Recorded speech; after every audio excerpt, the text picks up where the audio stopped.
Hi, this is Ann with Finance on the Offense, and today I'm going to tell you all about IRAs and the difference between a traditional IRA and a Roth IRA. And I already made a video about Roth and regular 401ks, so that'll be up above in your screen if you want to check that out first. All right, let's get started. So what is an IRA? IRA stands for Individual Retirement Account, and it's actually just that, an account. So if you go to Schwab or Fidelity or another brokerage like that and open a Roth IRA or a regular IRA, it won't do anything for you. You have to actually put money into the account, and then once the money's in there, you have to buy investments in the Roth IRA or traditional IRA account. The best thing about IRA accounts is that they're tax advantaged.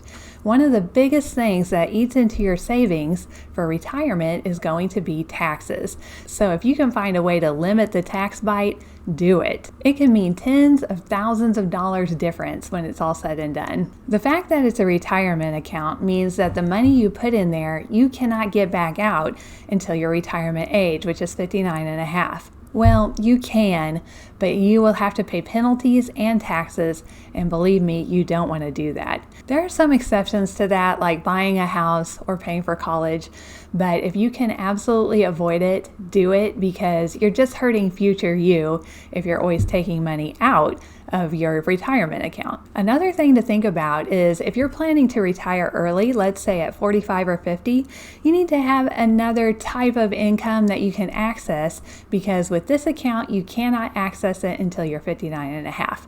So be thinking of other ways to invest your money too. You can also look into a Roth conversion ladder if you're planning to retire early, which I'm not really going to talk about in this video, but I might make a video about in the future. So why should you tie your money up until retirement? Here's why.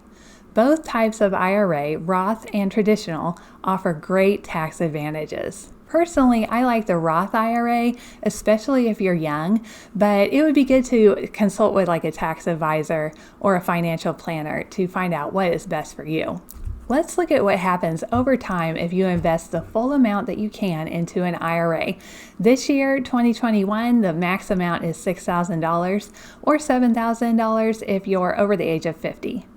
I'm here on nerdwallet.com at a Roth IRA Calculator. I'm not affiliated with this website. It's just one that I Googled and I came up with this. So let's plug in some numbers here.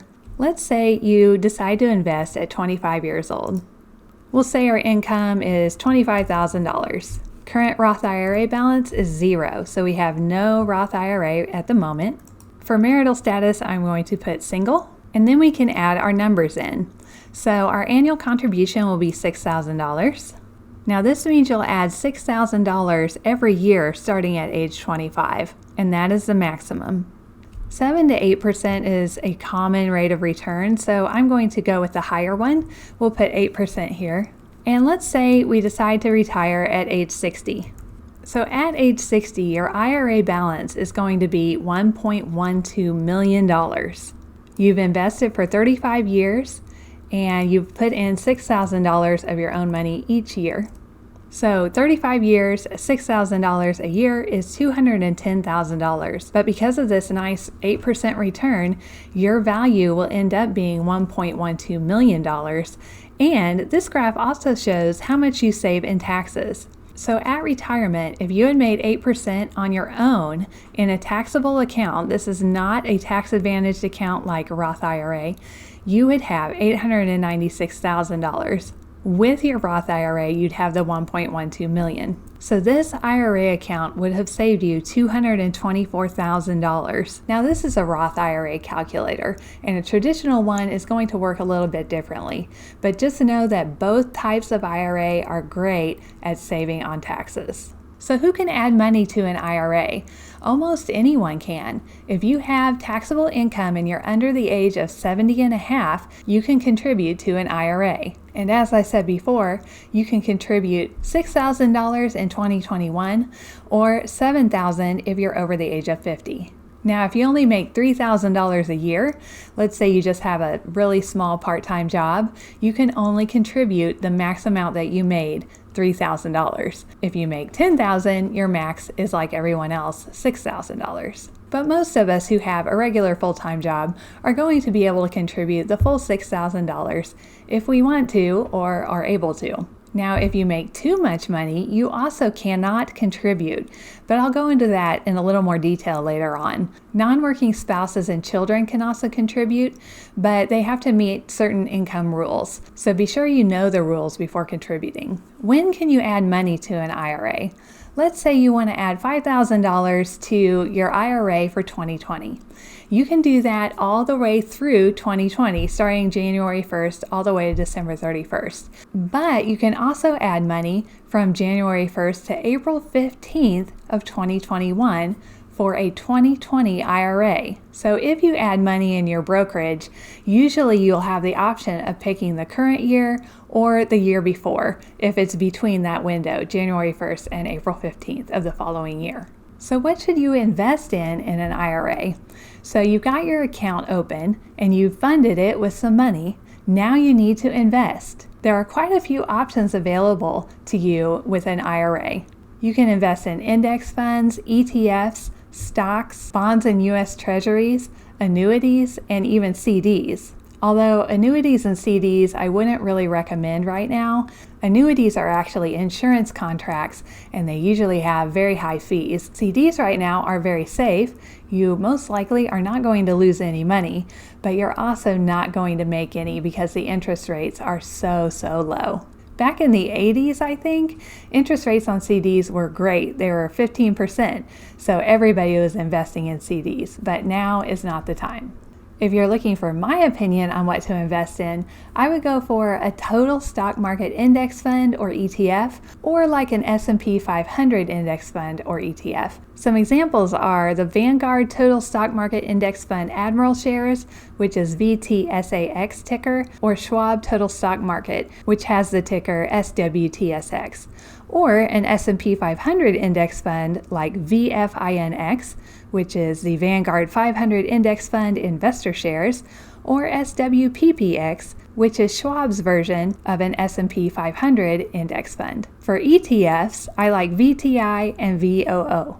But don't listen to me, I'm just a random person on the internet, and this all depends on your situation. So if you're getting close to retirement, you don't want to go all in on the stock market, and those mutual funds or index funds that I just mentioned are very stock heavy. In fact, they're only stocks. So you'll want to diversify a little further. And I would talk to a financial planner a little bit more about your specific situation. So what are the differences between traditional IRAs and Roth IRAs? Traditional IRAs are tax deductible. That means you get to reduce your taxable income for that year by $6,000 or however much you put into that traditional IRA. So in essence, you're not taxed on what you put in. You also don't have to pay taxes on the buying and selling that goes on within that account. Let's say you wanted to change from this index fund to that index fund. Normally you would have to pay taxes on that sale, but with IRAs you don't have to worry about that.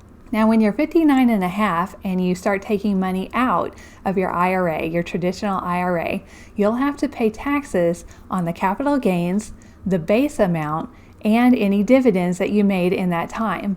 So this is when you pay taxes at the end when you take it out. That is what a traditional IRA is all about. So that money will be taxed as ordinary income tax at that time. Roth IRAs are not tax deductible, so you cannot reduce your taxable income when you put the money in. Basically, when you invest in a Roth IRA, you've already paid taxes on that money, so you're paying taxes at the beginning. Now with Roth IRAs, you do not have to pay taxes on the growth or capital gains or anything when you get it out at age 59 and a half. It's tax-free at that point. And you also don't have to pay for the buying and selling of investments within that account during the time you have it open. Now let's talk about income limits for a Roth IRA.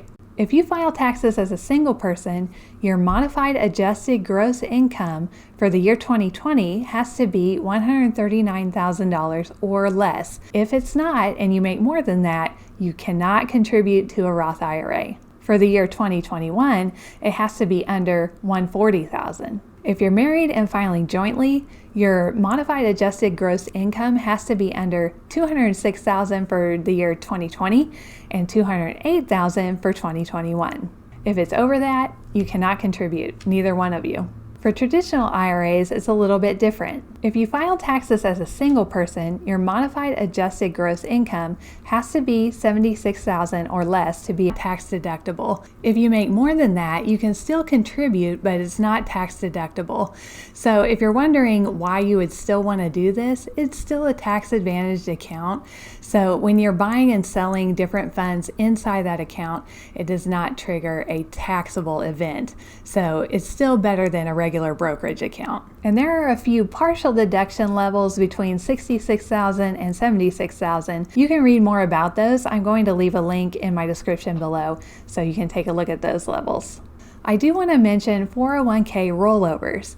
If you leave your job, it's usually a good idea to get that 401k and roll it over into an IRA. If you do move your 401k to an IRA, make sure that it matches. So if you have a Roth 401k, you'll want to roll that over into a Roth IRA.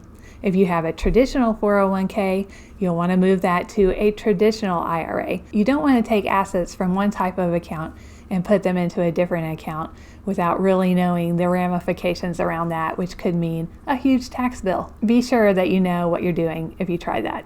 All right, if you like this video, please click on the like button, and I'll see you next week with another Finance on the Offense video. Thank you.